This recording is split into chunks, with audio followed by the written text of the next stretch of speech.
Dalam kurun waktu 4 tahun, tol Trans Jawa tersambung hingga gerbang tol Probolinggo Timur. Total panjangnya hampir 900 km. Tidak heran apabila optimisme pun mencuat, sebab kini tinggal menuntaskan potongan kecil Pulau Jawa, yaitu tol Probolinggo Banyuwangi atau Probowangi dalam kurun waktu 1 hingga 2 tahun. Jalan tol Probolinggo Banyuwangi atau Probowangi yang ditarget rampung 2020 akan menjadi tol terindah di Indonesia. Membentang 171 km dari barat ke timur, meliuk melewati punggung pegunungan dan tepi-tepi pantai hingga tiba di ujung timur Pulau Jawa. Meski begitu, membangun jalan yang membelah bumi Blambangan Raya tak semudah membalik telapak tangan. PT Jasa Marga Probolinggo Banyuwangi atau PT JPB, anak perusahaan PT Jasa Marga yang ditugasi membangun jalan tol itu akan menghadapi banyak tantangan.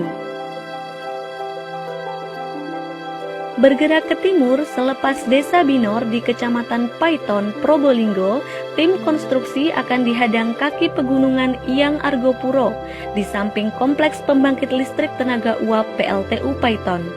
Dulu, kawasan tersebut hanyalah tebing yang bertemu lautan. Kemudian dilakukan ekskavasi secukupnya untuk menyediakan ruang bagi instalasi PLTU dan Jalan Nasional Surabaya-Banyuwangi.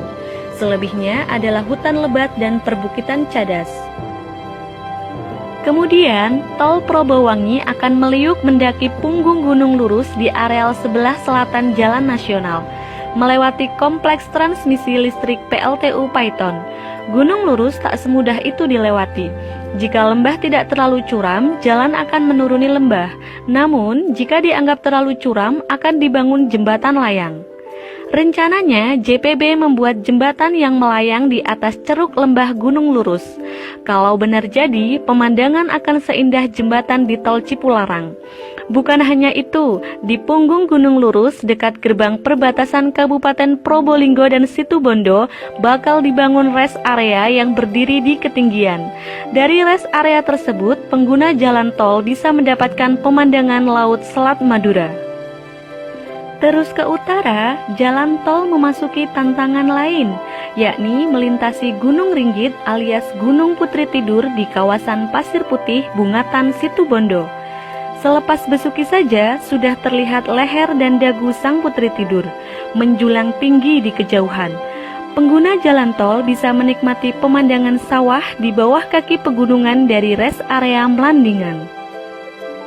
Hanya terdapat beberapa ratus meter lahan datar antara kaki Gunung Ringgit dan kawasan pesisir Pasir Putih.